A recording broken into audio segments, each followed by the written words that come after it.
ओम शांति 27/8/2024 प्रातः मुरली। ओम शांति बाप दादा मधुबन।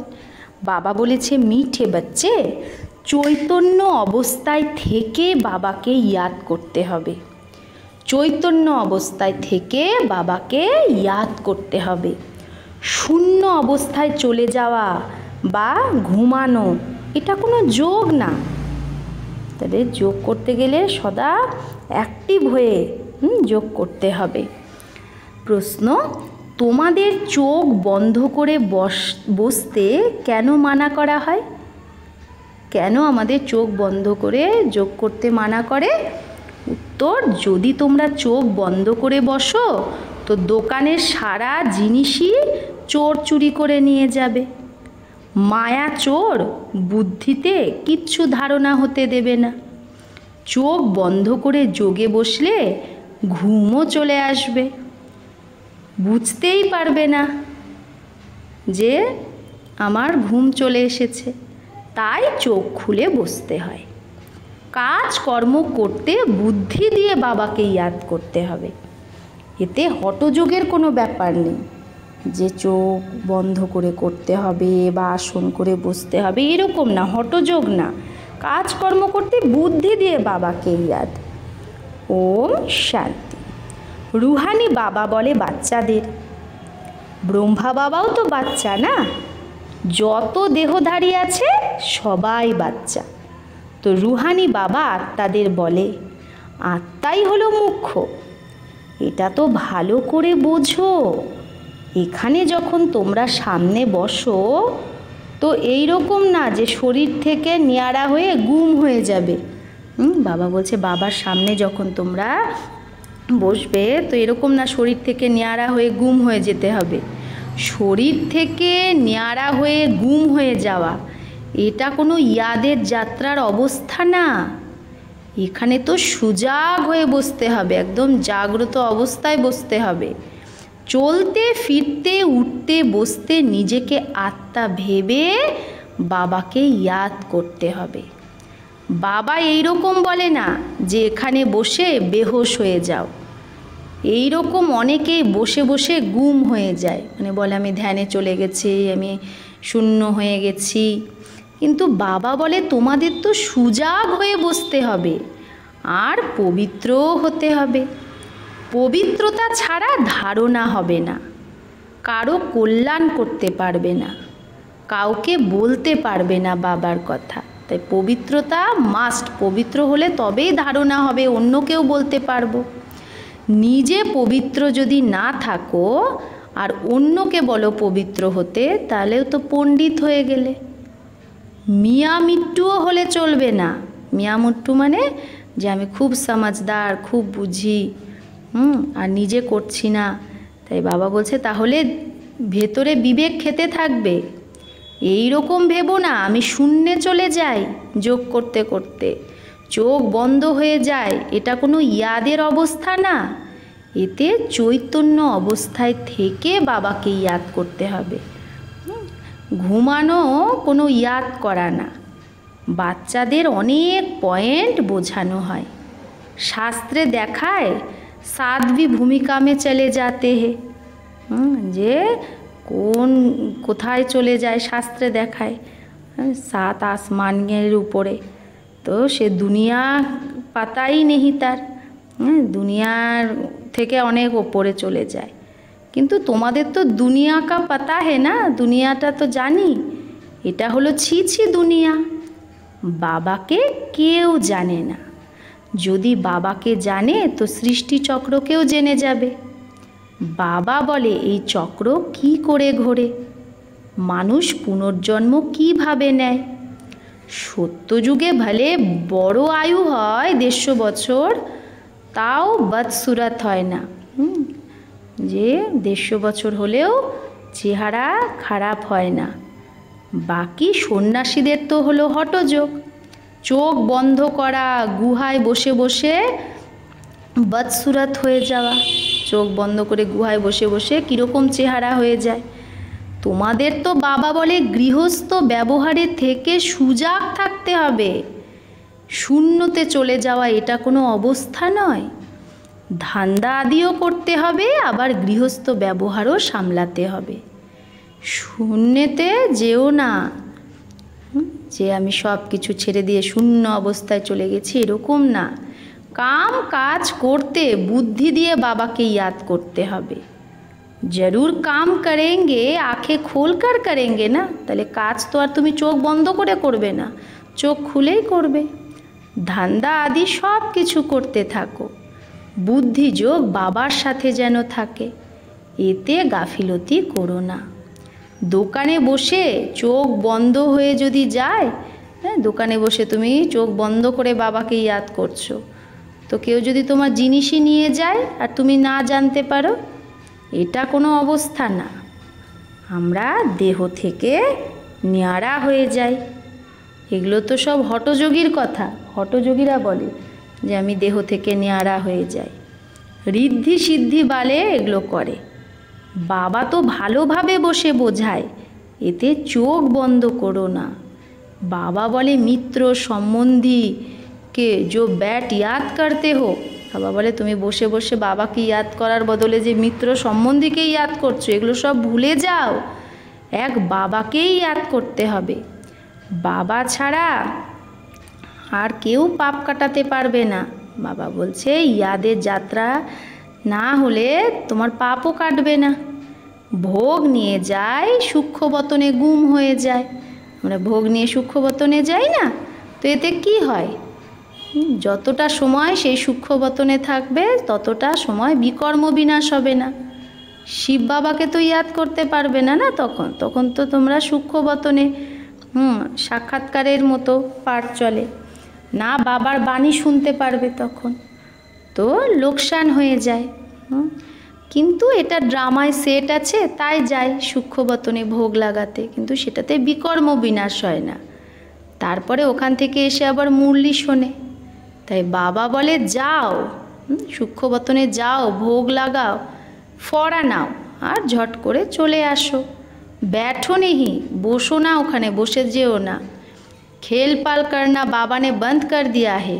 হ্যাঁ, এগুলো খেলপাল করা এগুলো বাবা বন্ধ করে দিয়েছে। খেলপাল মানে যে সূক্ষ্মবতনে এই সাক্ষাৎকার হলো, এই হলো, এগুলো বন্ধ করে দিয়েছে।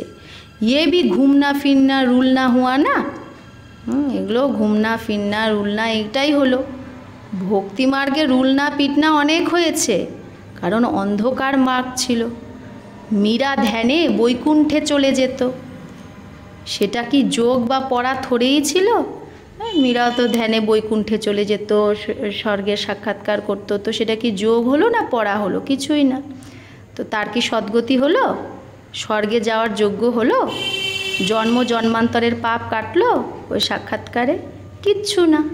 তো জন্ম জন্মান্তরের পাপ তো বাবার ইয়াদেই কাটবে, বাকি সাক্ষাৎকার আদির দ্বারা কোনো ফায়দা হয় না। এগুলো তো শুধু ভক্তি, না এটা ইয়াদ না জ্ঞান সাক্ষাৎকার। তো ভক্তি মার্গে এগুলো শেখানোর মতো কেউ থাকে না, তার জন্য সদ্গতিও পায় না। ভালে যতই সাক্ষাৎকার হোক, শুরুতে তো বাচ্চারা আপেই চলে যেত। শুরুতে যে যখন দাদিরা ছোট ছোট ছিল, অল্প মানে প্রথমে অল্প বয়সে বাবার কাছে এসেছিল, তখন শুরুতে এই সাক্ষাৎকারের পাঠ খুব চলেছিল। দাদিরা এমনি এমনি ধ্যানে চলে যেত সাক্ষাৎকারে। মাম্মা বাবা থরেই যেত না। এটা তো শুরুতে বাবাকে শুধু স্থাপনার বিনাশের সাক্ষাৎকার করিয়েছিল। হ্যাঁ, ব্রহ্মা বাবা শুধু শুরুতে একবার স্থাপনার বিনাশের সাক্ষাৎকার করেছিল, পরে তো আর কিচ্ছু করেনি সাক্ষাৎকার। हम किसको भी भेजते नहीं हैं, हाँ बिठाकर कह देते बाबा इनकी रस्सी खींचो, वो भी ड्रामा में होगा तो रस्सी खींचेंगे, नहीं तो नहीं। তাই বাবা বলছে, ব্রহ্মা বাবা বলছে আমি কাউকে পাঠাই না। হ্যাঁ, বসে আমার সামনে কাউকে বসে শিব বাবাকে ব্রহ্মা বাবা বলে বাবা এর রশ্মি খিচো, মানে এর বুদ্ধিরূপী রশ্মিটা তুমি আনো, বুদ্ধিটা ঠিক করো। তো সেটাও যদি ড্রামায় থাকে তাহলে তার রশ্মি খিচবে, না হলে না। সাক্ষাৎকার তো ঢের হয়, যেরকম শুরুতে অনেক সাক্ষাৎকার করতো, লাস্টেও অনেক সাক্ষাৎকার করবে, লাস্টেও এরকম সাক্ষাৎকার হবে যেরকম শুরুতে সাক্ষাৎকার হয়েছিল। মিরুয়া মত মালুকা শিকার। মিরুয়া মত মালুকা শিকার মানে একদিকে হাহাকার, একদিকে জয় জয়কার হবে। এত ঢের মানুষ, এত মানুষ সবাই শরীর ছাড়বে, শরীর শহীদ। কেউ তো সত্যযুগে বা শান্তিধামে যাবে না, শরীর ছেড়ে তবেই শান্তিধামে যেতে হবে, তারপরে সত্যযুগে নতুন শরীর নিতে হবে। তো কত ঢের মানুষ, এখন সবার বিনাশ হবে। বাকি এক আদি সনাতন দেবী দেবতা ধর্মের স্থাপনা হচ্ছে ব্রহ্মার দ্বারা। তোমরা বাচ্চারা গায়ে গায়ে, মানে গ্রামে গ্রামে গিয়ে কত সার্ভিস করো, এটাই বলো যে নিজেকে আত্মা ভেবে বাবাকে ইয়াদ করো। সন্ন্যাসীরা তো রাজযোগ শেখাতে জানেই না, বাবা ছাড়া রাজযোগ কে শেখাবে? তোমাদের বাচ্চাদের বাবা এখন রাজযোগ শেখাচ্ছে, আবার তোমরা এর দ্বারা রাজত্ব পাবে, তোমরা অপার সুখে থাকো। সত্যযুগে তো ইয়াদ করার দরকারই নেই বাবাকে, একটুও তোমাদের দুঃখ হয় না। আয়ুও কত লম্বা থাকে, বড় 150 বছর, কায়াও নিরোগী থাকে, নিরোগী শরীর। এখানে কত দুঃখ। এরকম তো না যে বাবা দুঃখের জন্য এই খেলাটা রচনা করেছে, এই খেলাটাই হলো সুখ দুঃখ হার জিতের আদি অনাদি খেলা। এই সব কথাগুলোকে সন্ন্যাসীরা জানেই না, তাই বোঝাতেও পারে না। তারা তো ভক্তিমার্গের শাস্ত্র আদি পড়ে। তোমাদের বলা হয় নিজেকে আত্মা ভেবে বাবাকে ইয়াদ করো। সন্ন্যাসীরা তো আবার আত্মা ভেবে ব্রহ্মকে ইয়াদ করে, ব্রহ্মকেই পরমাত্মা ভাবে, ব্রহ্মজ্ঞানী তারা। তো ব্রহ্ম কি? ব্রহ্ম হলো তত্ত্ব, পরম ধামটাকে ব্রহ্মতত্ত্ব বলে। তো সেটা তো পরমাত্মার থাকার জায়গা, থাকার জায়গাকে ইয়াদ করলে হবে না পরমাত্মাকে ইয়াদ করতে হবে? তো বাস্তবে ব্রহ্ম হলো থাকার জায়গা, যেখানে তোমরা আত্মারা থাকো, তারা আবার বলে সে ব্রহ্মে লীন হয়ে যাবে। তাদের জ্ঞানটাই সারা উল্টা জ্ঞান। এখানে তো বেহদের বাবা তোমাদের বাচ্চাদের পড়ায়। বাবা বলে ভগবান 40,000 বছর পরে আসবে, এরকম অনেকে বলে যে এটাকে বলে অজ্ঞান অন্ধকার। তো বাবা আমাদের কি বলছে যে মানুষ যে বলে ভগবান 40,000 পরে আসবে, 40,000 বছর পরে আসবে, তাহলে এগুলো কি অজ্ঞান অন্ধকার? ভগবান যে চলে এসেছে সেটা জানেই না।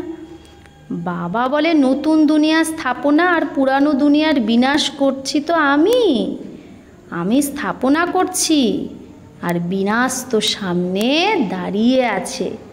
এখন জলদি করো, তাড়াতাড়ি করো, পাবন হও, তবেই পাবন দুনিয়াতে যেতে পারবে।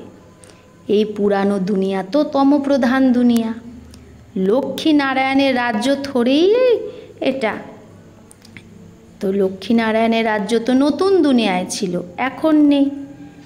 তারা পুনর্জন্ম নিতে থাকে। শাস্ত্রে তো কি কি লিখে দিয়েছে। কৃষ্ণকে দেখায় অর্জুনকে ঘোড়ে গাড়ি মে ব্যাঠা হে। শাস্ত্রে কি লেখা আছে যে কৃষ্ণ অর্জুনের ঘোড়ার গাড়িতে বসে আছে। এরকম না যে অর্জুনের মধ্যে কৃষ্ণ বসে আছে। কৃষ্ণ তো দেহধারী ছিল না, তো না কোনো লড়াই আদির ব্যাপার ছিল, কিন্তু মানুষ কত বড় লড়াই দেখিয়ে দিয়েছে কুরুক্ষেত্রের যুদ্ধ। তারা তো পাণ্ডব আর কৌরবদের লস্কর আলাদা আলাদা করে দিয়েছে। এখানে তো এগুলো কোনো ব্যাপারই নেই।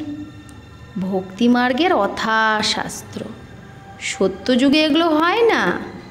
সেখানে তো জ্ঞানের প্রালব্ধ রাজধানী আমরা পাই, সেখানে সুখই সুখ। বাবা নতুন দুনিয়া স্থাপন করে, তো নিশ্চয়ই নতুন দুনিয়ায় সুখ হবে না। বাবা কখনো পুরানো মাকান বানায় কে?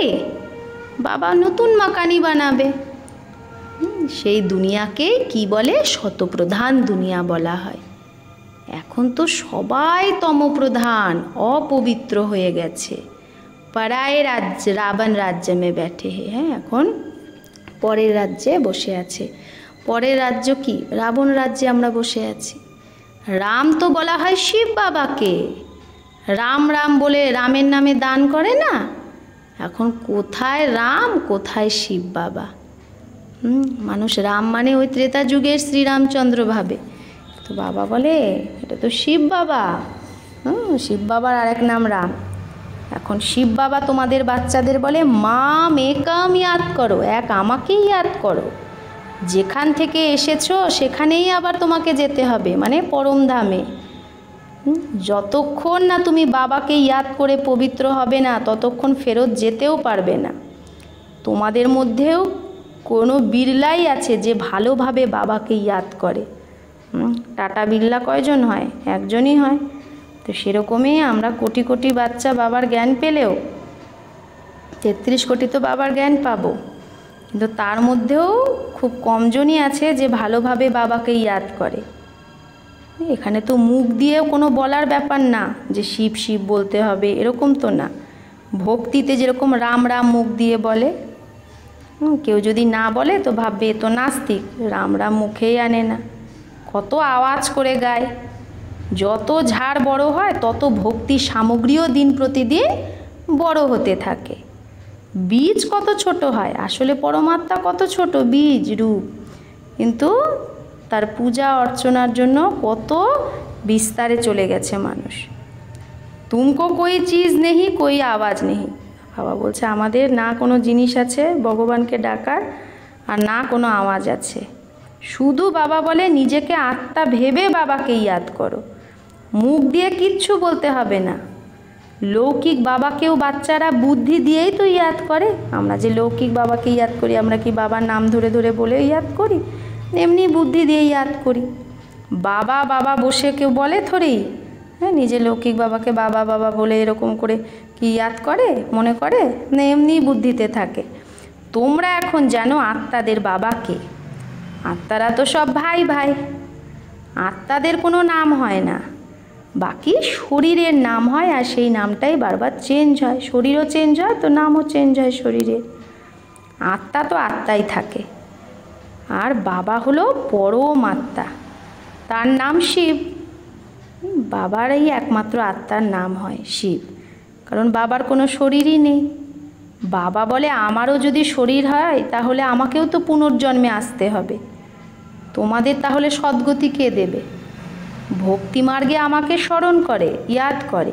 অনেক চিত্র, ভগবানের কত চিত্র বানায় ভক্তিমার্গে।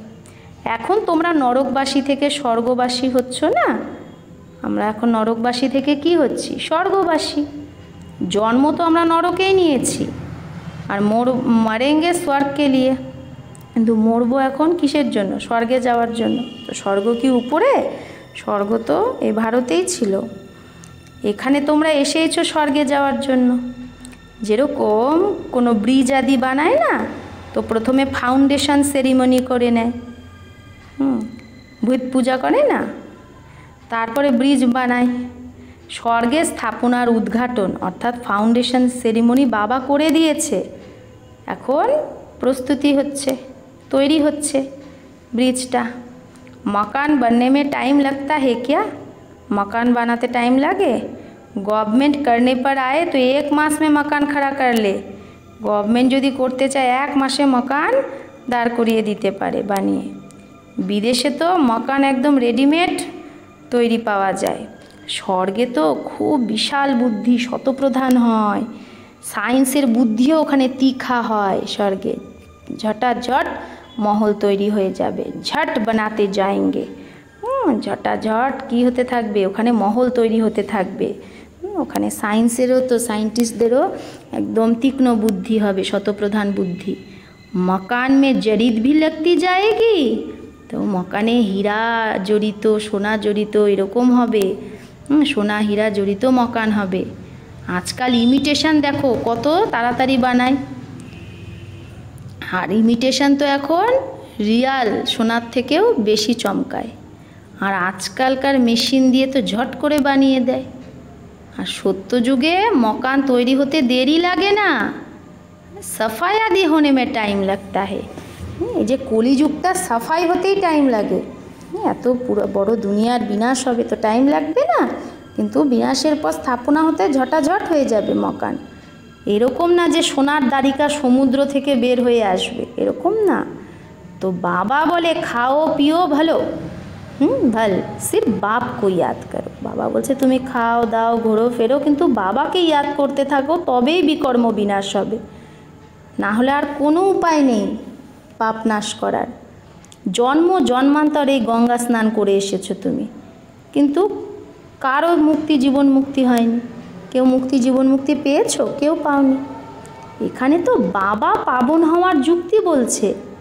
বাবা বলে আমি পতিত পাবন, তুমি তো ডেকেছো আমাকে, হে পতিত পাবন বাবা এসো, এসে আমাকে পাবন বানাও। ড্রামা পুরো হলো, তো এখন সব অ্যাক্টারের স্টেজে হওয়া উচিত।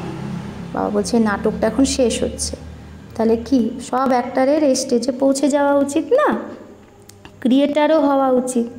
একটা নাটক যখন শেষ হয় তখন কি হয়, সেখানে সব অ্যাক্টাররা উপস্থিত থাকে, নাটকের যে ক্রিয়েটার ডাইরেক্টর সবাই উপস্থিত থাকে। তো এখানেও তাই, সবাই খাড়া হয়ে যায় না, সবাই কি করে দাঁড়িয়ে যায় স্টেজে।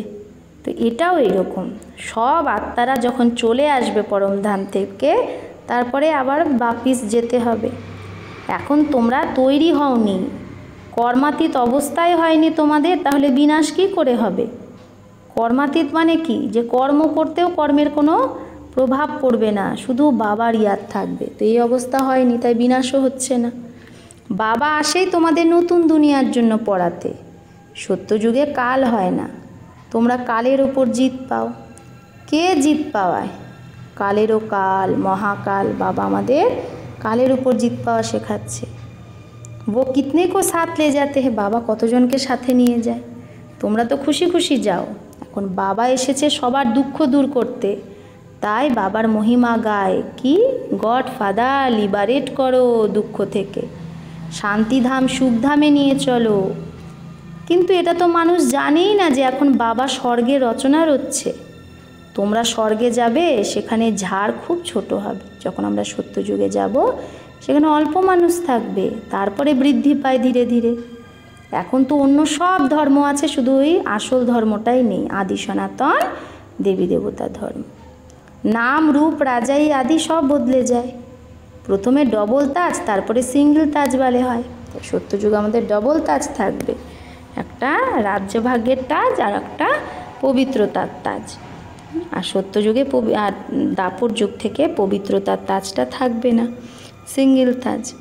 সোমনাথের মন্দির বানায় কত ধন ছিল, সব থেকে বড় মন্দির সে একটাই, যেটা লুটে নিয়ে গেছে। বাবা বলে তোমরা পদ্মা পদম ভাগ্যশালী হও, কদমে কদমে বাবাকে ইয়াদ করো, তো পদম এক জড়ো হবে। যত আমরা প্রত্যেক কদমে বাবাকে ইয়াদ করব, তত পদম পদম কামাই হবে আমাদের। এত কামাই বাবাকে ইয়াদ করলেই হয়। যত বাবাকে ইয়াদ করব, একের পরে শূন্য আরও বেড়ে যাচ্ছে। 1 সেকেন্ড বাবাকে ইয়াদ করব, তো একের পরে শূন্য, আবার ইয়াদ করব, তো একের পরে শূন্য। তাহলে কত শূন্য, কত পদম কামাই হচ্ছে বাবাকে ইয়াদ করে। তাহলে এইরকম বাবার ইয়াদ করতে তুমি ভুলে যাও কেন? যত বাবাকে ইয়াদ করবে, সার্ভিস করবে, তত উঁচু পদ পাবে। ভালো ভালো বাচ্চা চলতে চলতে পড়ে যায়, নিচে নেমে যায়, কালা মুখ করে দেয়, হ্যাঁ মুখ কালো করে দেয়, তো যা কামাই করলো সব চাট হয়ে গেল। জবরদস্ত লটারি গাবা দিতে হে, এত ভালো লটারি, জবরদস্ত লটারি হারিয়ে ফেলে, নষ্ট করে দেয়। अच्छा, मीठे मीठे सिकिलधे बच्चों प्रति माता पिता बाप दादा का याद प्यार और गुड मॉर्निंग। रूहानी बाप की रूहानी बच्चों को नमस्ते। हम रूहानी बच्चों की रूहानी माता पिता बाप दादा को याद प्यार गुड मॉर्निंग और नमस्ते नमस्ते नमस्ते। शुक्रिया बाबा, आपको लाख लाख शुक्रिया। धारणा 1, গৃহস্থ ব্যবহার সামলাতেও বুদ্ধিযোগ বাবার সাথে রাখতে হবে। তো গৃহস্থ ব্যবহার সামলেও বুদ্ধিযোগ যেন বাবার সাথে থাকে, গাফিলতি করলে চলবে না। পবিত্রতা ধারণার দ্বারা নিজের আর সবার কল্যাণ করতে হবে, পবিত্র থাকতে হবে, তবেই নিজের কল্যাণ করতে পারবো, অন্যেরও। 2, ইয়াদের যাত্রা আর পড়াতেই কামাই। ধ্যান দিদারে ঘোরাফেরা, এতে কোনো ফায়দা নেই। ধ্যানে চলে যাওয়া, সাক্ষাৎকার করা, এগুলো হচ্ছে ঘোরাফেরা, এগুলোতে কোনো কামাই নেই, কোনো ফায়দা নেই। আসল কামাই ইয়াদের যাত্রা আর পড়াতে। তো এটার উপরেই ধ্যান দিতে হবে। যতটা পারো সুজাগ হয়ে বাবাকে ইয়াদ করে নিজের বিকর্ম বিনাশ করতে হবে। বরদান, শ্রেষ্ঠ স্মৃতির দ্বারা শ্রেষ্ঠ স্থিতি আর শ্রেষ্ঠ বায়ুমণ্ডল যে বানায় সেই সবার সহযোগী ভব। তো যে শ্রেষ্ঠ স্মৃতির দ্বারা শ্রেষ্ঠ স্থিতি আর শ্রেষ্ঠ বায়ুমণ্ডল বানায় সে সর্বার সহযোগী ভব। যোগের অর্থ হলো শ্রেষ্ঠ স্মৃতিতে থাকা। তো যোগের অর্থ কি? শ্রেষ্ঠ স্মৃতিতে থাকা। আমি শ্রেষ্ঠ আত্মা, শ্রেষ্ঠ বাবার সন্তান। যখন এই রকম স্মৃতি থাকে তো স্থিতি শ্রেষ্ঠ হয়ে যায়। তাহলে আমাদের কোন স্মৃতি সবসময় রাখতে হবে? আমি শ্রেষ্ঠ আত্মা, শ্রেষ্ঠ বাবার সন্তান। তাহলে আমার স্থিতিও ভালো হয়ে যাবে। শ্রেষ্ঠ স্থিতি হলে শ্রেষ্ঠ বায়ুমণ্ডল অটোমেটিক হয়ে যায়। তো শ্রেষ্ঠ বায়ুমণ্ডল যদি হয় তাহলে অনেক আত্মাকে নিজের দিকে আকর্ষিত করতে পারবে।